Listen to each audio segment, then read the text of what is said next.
A simple woman forced to solve calculus to mock her. But her genius shocks everyone. Sarah Miller adjusted her simple beige blouse as she walked toward the imposing glass building of Chicago University's mathematics department. At 34, she looked out of place among the stream of younger students hurrying to their classes. Her hands fidgeted with the strap of her worn leather messenger bag, a nervous habit she'd never managed to break. "You can do this," she whispered to herself, tucking a loose strand of her light brown hair behind her ear. As an administrative assistant at a small insurance firm, Sarah had never stepped foot inside a prestigious university classroom until today. The opportunity had come unexpectedly, a pilot program seeking exceptional mathematical minds without formal credentials, discovered through their online problem-solving competitions. For years, Sarah had kept her passion for mathematics hidden.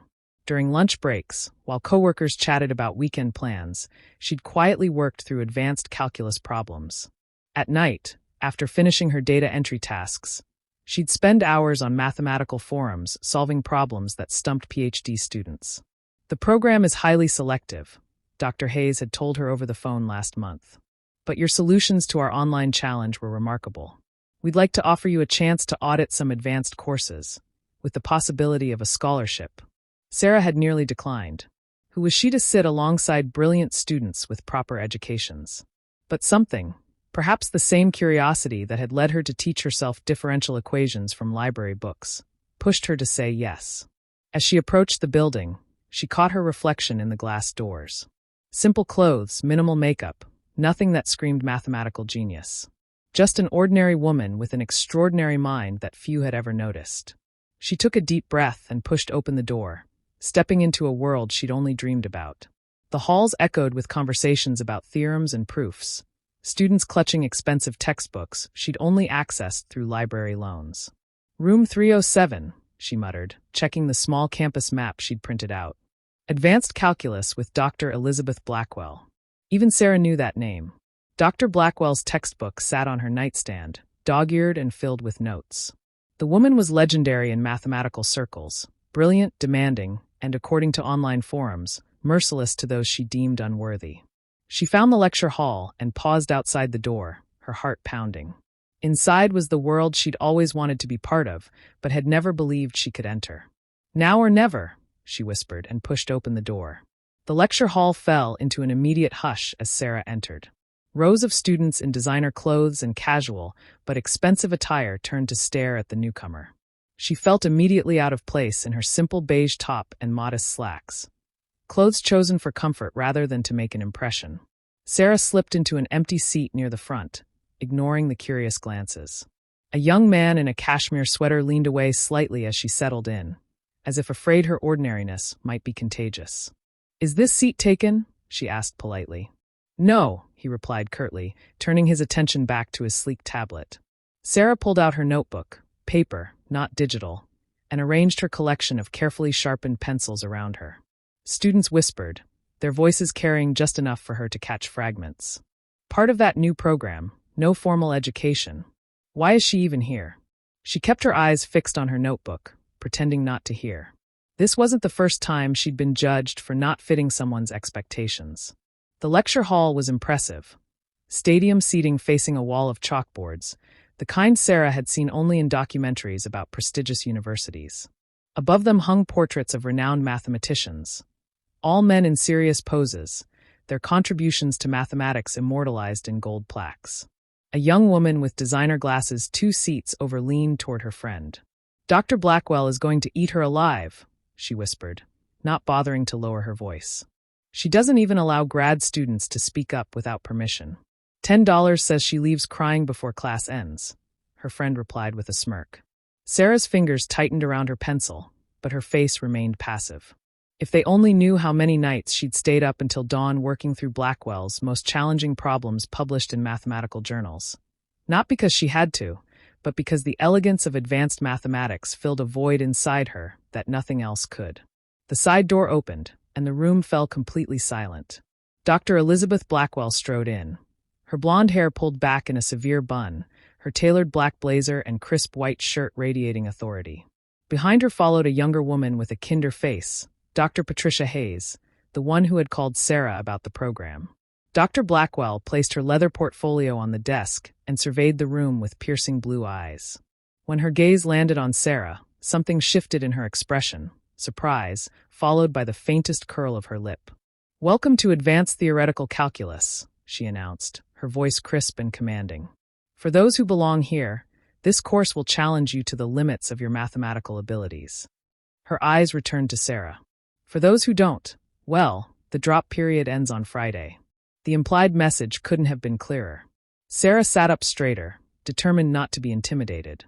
She belonged here, perhaps not by the traditional path, but by the one quality that should matter most: her understanding of mathematics. Little did she know that Dr. Blackwell was already planning to make an example of her. 20 minutes into the lecture, Sarah was completely absorbed. Dr. Blackwell, for all her intimidating presence, was a brilliant teacher. Her explanations of complex multivariable calculus flowed with a precision and clarity that made Sarah's heart race with the pure beauty of the mathematics.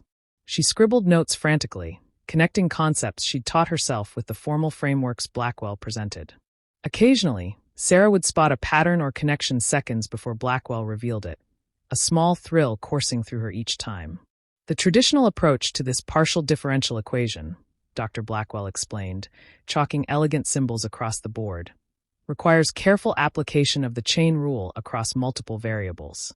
Sarah nodded unconsciously. She had discovered a shortcut for these particular types of equations last year, after weeks of late-night experimentation.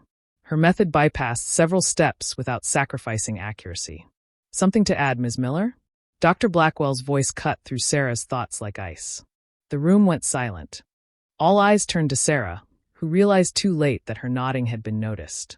"No, Dr. Blackwell," she said quietly. "I was just following along." Dr. Blackwell's eyebrow arched. "Indeed? You find advanced dimensional analysis so intuitive that you're nodding along like it's elementary arithmetic." A few students snickered. Dr. Hayes, standing near the window, frowned slightly. "I didn't mean to," Sarah began. "Since you seem so comfortable with the material," Dr. Blackwell interrupted, "perhaps you'd like to show us how to solve the problem I was about to present." She gestured to the board, where a complex equation sat unsolved. Sarah felt her mouth go dry. The equation wasn't impossible. She could see the approach needed. But performing under the scrutiny of 30 pairs of judging eyes and Dr. Blackwell's icy stare was different from solving problems alone in her apartment. "I don't." Sarah hesitated. "As I thought," Dr. Blackwell said dismissively, turning back to the board. "This program may be admitting people without proper credentials, but some foundations simply can't be skipped." Dr. Hayes stepped forward. "Elizabeth, perhaps." "No, Patricia," Dr. Blackwell cut her off. "These students deserve to understand the difference between real mathematical training and hobbyist enthusiasm." She turned back to Sarah, her eyes cold with challenge. "Ms. Miller, I insist. Show us your approach." The student beside Sarah whispered to his friend, "This is going to be a train wreck." Sarah closed her notebook slowly. The equation on the board was challenging, but she recognized its structure. Similar to ones she'd worked through in Blackwell's own textbook, the very one she'd saved 3 weeks' salary to buy secondhand. She stood, her legs steadier than she expected. The walk to the front of the classroom felt endless, each step accompanied by the weight of doubtful stares. When Dr. Blackwell handed her the chalk, their eyes met briefly, and Sarah saw it. The expectation of failure, the readiness to use her as an example of why outsiders didn't belong. Sarah turned to face the board, the equation looming before her like a mountain to climb in front of an audience, expecting her to stumble at the first step. "Whenever you're ready, Ms. Miller," Dr. Blackwell said, her voice dripping with false encouragement. "Or perhaps you'd prefer to take your seat?" Sarah raised the chalk to the board. The chalk felt cool against Sarah's fingers as she studied the equation. A particularly nasty multivariable calculus problem with nested integrals and a tricky substitution requirement. She recognized it as a variation of a problem from Chapter 7 of Blackwell's advanced textbook, but with an added complexity that made the standard approach tedious. The silence in the room was absolute. She could feel Dr. Blackwell's presence behind her, practically radiating satisfaction at what she assumed would be Sarah's imminent humiliation.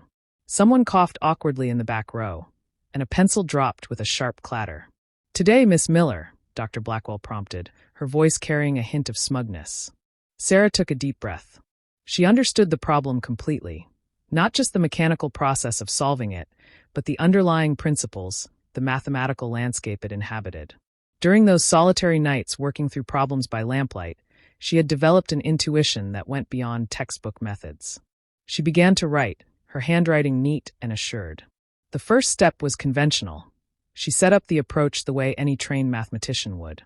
But at the third line, she pivoted, employing a substitution that wasn't obvious, one that simplified the nested complexity. Behind her, she heard a subtle intake of breath from Dr. Hayes. Sarah continued, her chalk moving steadily across the board. She wasn't just solving the problem, she was finding the most elegant path through it. Where the textbook method would require 15 steps of careful manipulation, her approach collapsed the solution path to 8. As she worked, a strange thing happened. The whispering stopped. The shuffling of papers ceased. The entire lecture hall seemed to hold its breath, watching as this ordinary-looking woman in her simple beige top dismantled a complex mathematical challenge with the precision of a master watchmaker.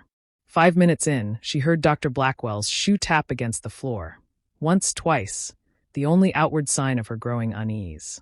Sarah paused at a critical juncture, double-checking her work in her head, then proceeded to the final transformation. The last few steps flowed from her chalk like water finding its path downhill. Inevitable, natural, perfect. She boxed her answer and placed the chalk in the metal tray with a soft click that seemed to echo in the silent room. Only then did she turn around. Dr. Blackwell's face had lost its smug certainty, replaced by something harder to read, surprise mixed with reluctance. She stepped forward, scanning the solution with narrowed eyes, looking for any error, any opportunity to reassert control. Dr. Hayes moved closer to the board, her eyes widening slightly as she traced Sarah's solution path. "This approach," she said softly, "it bypasses Peterson's method entirely." She turned to Sarah. "How did you see this connection?" Sarah clasped her hands to keep them from fidgeting. "The equation structure reminded me of Carrar's optimization framework.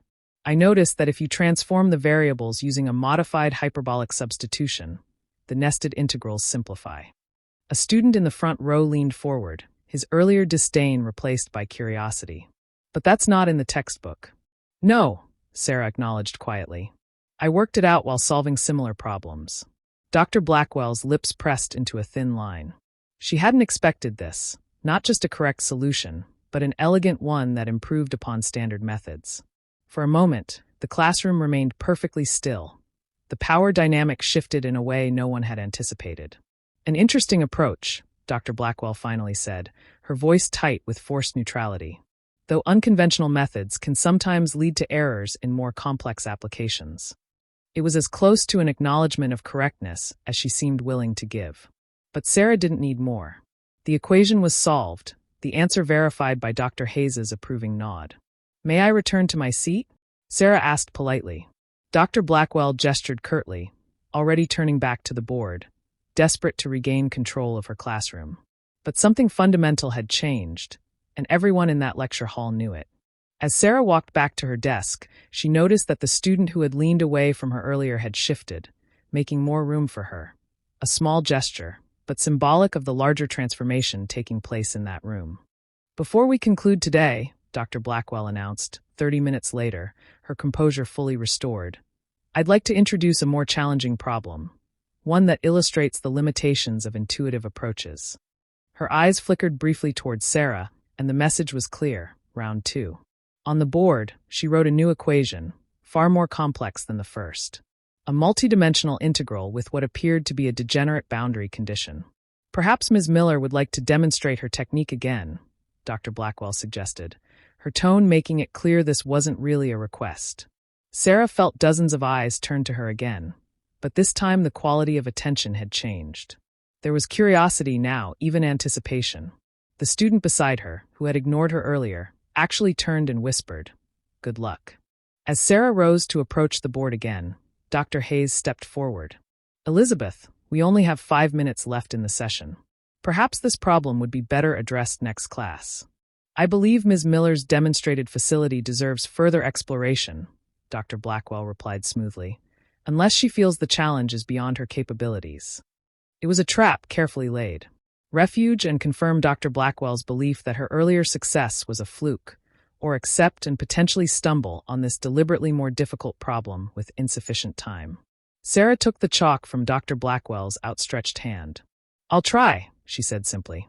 As she studied the new problem, Sarah realized its true complexity. This wasn't from any textbook. It was likely something Dr. Blackwell had constructed specifically to be misleading. The apparent approach would lead to a mathematical dead end. Sarah started working, aware of the clock ticking down. She set up the standard approach, but then paused, her chalk hovering over the board as she considered. There was a hidden symmetry in the problem, one that would be easy to miss if you were rushing. Behind her, Dr. Blackwell checked her watch pointedly. 2 minutes left, Ms. Miller. Instead of continuing down the conventional path, Sarah suddenly shifted gears. She rewrote the problem using a different coordinate system, one that revealed the underlying structure. Several students gasped softly as they realized what she was doing. Working quickly but methodically, Sarah transformed the seemingly impossible problem into something manageable. Her chalk moved across the board with growing confidence, each step revealing more of the elegant solution hidden within the deliberately obfuscated problem. Just as the clock hit the hour mark, Sarah placed the final line, enclosing her answer in a neat box. She turned around, slightly out of breath, to find the entire class staring at her in stunned silence. Dr. Blackwell stared at the solution, her face unreadable. She stepped forward to examine it closely, checking each step with narrowed eyes. "That's," Dr. Hayes breathed, stepping closer. "That's brilliant. You recognize the embedded Jacobian transformation." Dr. Blackwell's jaw tightened almost imperceptibly. "A creative approach," she conceded, though the words seemed to cost her. Class dismissed. As students began gathering their things, the room buzzed with excited whispers. Sarah returned to her seat, feeling strangely calm despite the tumult around her. "That was incredible," said the young man who had initially moved away from her. "How did you learn to do that without formal training?" Before Sarah could answer, another student leaned across the aisle. "Could you explain that last substitution? I've never seen anything like it." Suddenly Sarah was surrounded by students who had ignored her just an hour earlier, their faces now alive with genuine interest. Even those who had whispered about her were watching her with newfound respect. At the front of the room, Dr. Blackwell gathered her materials, her movements sharp with barely contained frustration. Dr. Hayes approached Sarah with a warm smile. "Ms. Miller, could I speak with you in my office? I believe we need to reconsider your position in the program." The buzz followed Sarah into the hallway as students dispersed to their next classes. Some lingered, watching her with newfound curiosity. As she spoke with Dr. Hayes in a quiet corner away from the main flow of traffic. "What happened in there," Dr. Hayes said, her voice warm with admiration, "was nothing short of remarkable. Your intuition for complex analysis is extraordinary." Sarah tucked a strand of hair behind her ear, still processing the dramatic shift in how everyone was suddenly treating her. "I just see patterns," she said simply. "Numbers have always made more sense to me than people." A few feet away, Dr. Blackwell emerged from the classroom, her posture rigid. When she spotted Sarah talking with Dr. Hayes, her lips thinned, but instead of walking away, she approached them directly. "Miller," she said, her tone formal, "your performance today was unexpected." It wasn't an apology, Sarah hadn't expected one, but there was a hint of something like respect buried beneath the coolness. "Thank you, Dr. Blackwell," Sarah replied evenly. "Your second solution," Dr. Blackwell continued, "utilized a transformation that isn't taught until graduate-level theoretical mathematics. May I ask where you encountered it?" Sarah met her gaze steadily. "I didn't encounter it anywhere. I derived it myself when working through problems in your third textbook. The standard approaches seemed inefficient." Dr. Blackwell's eyebrows rose slightly. For the first time, she seemed to truly see Sarah, not as an interloper or an anomaly, but as a mathematician. "I see," she said finally. "Well, I look forward to your continued participation in the course." With a curt nod to Dr. Hayes, she turned and walked away, her heels clicking sharply against the polished floor. Dr. Hayes smiled. Coming from Elizabeth, that's practically a standing ovation. As they discussed the details of Sarah's potential transfer from auditing to a formal scholarship track, students from the class passed by. Several nodded acknowledgement at Sarah. One even stopped briefly. "There's a study group that meets Thursdays in the Mathematics Commons," he said, a bit awkwardly. "We could use someone with your insight." Sarah blinked in surprise. "I'll think about it," she managed, unused to such inclusion. By the time she'd finished her conversation with Dr. Hayes and walked through the mathematics building toward the exit, word had already spread. Students she'd never met glanced at her with interest. A professor she passed in the hallway did a double take after Hayes greeted her by name. She wasn't naive enough to think one day had changed everything. There would still be those who doubted her, who would claim her success was a fluke or try to undermine her in other ways. Dr. Blackwell had relented, today. But academic politics were complex and often unforgiving. Yet something fundamental had shifted. For the first time, Sarah had demonstrated her abilities not in the safety of anonymity, but in the spotlight of public scrutiny, and she had thrived. Evening sunlight slanted through the tall windows of the mathematics building as Sarah pushed open the heavy front doors and stepped outside. The campus had quieted, most students already departed for dinner or evening activities. She paused on the wide stone steps, taking a moment to absorb everything that had happened. This morning, she had walked into that building expecting, at best, to be tolerated, as an oddity, the administrative assistant playing at being a mathematician. She had braced herself for dismissal, for confirmation of the doubts that had haunted her for years.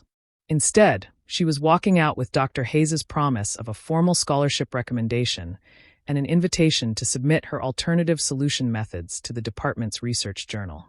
Her phone buzzed with a text from her coworker at the insurance company. How'd the fancy math thing go? Did they speak in tongues? Sarah smiled, trying to imagine how to describe her day. How could she explain the feeling of finally being seen, of watching the doubt in people's eyes transform into respect? It went well, she typed back. I think I might be making some changes soon. As she descended the steps, she noticed Dr. Blackwell exiting through a side door, heading toward the faculty parking lot. Their eyes met briefly across the distance. There was no smile, no acknowledgement, but there was recognition. Not as an intruder or an anomaly, but as a fellow mathematician. Sarah continued down the path toward the bus stop, her steps lighter than they had been in years. Today hadn't erased a lifetime of barriers or solved all the challenges ahead, but it had proven what she had always secretly believed. That true ability couldn't be defined by credentials alone. That passion and perseverance could open doors that seemed permanently locked. She belonged in that world of complex ideas and elegant proofs. Had always belonged there. And now others knew it too. In a world that often judges talent by the credentials that frame it, Sarah's story reminds us that genuine brilliance can emerge from unexpected places. Her journey from self-taught enthusiast to recognized mathematician didn't happen because she conformed to expectations, but because she refused to let others define her capabilities. When faced with a challenge designed to expose her as an imposter, she didn't shrink away. Instead, she demonstrated that understanding doesn't always follow traditional paths, that insight can be developed in quiet moments of personal dedication as powerfully as in prestigious lecture halls. For every person who's been told they don't belong, who's been judged by their appearance rather than their abilities, Sarah's quiet triumph offers a powerful reminder. True genius doesn't need permission to shine. If you found this story inspiring, please take a moment to like and subscribe. Share it with someone who might need a reminder that their talents matter, regardless of how they acquired them. Remember, sometimes the most extraordinary minds come in the most ordinary packages, and acknowledging that truth might just change how we see the world around us.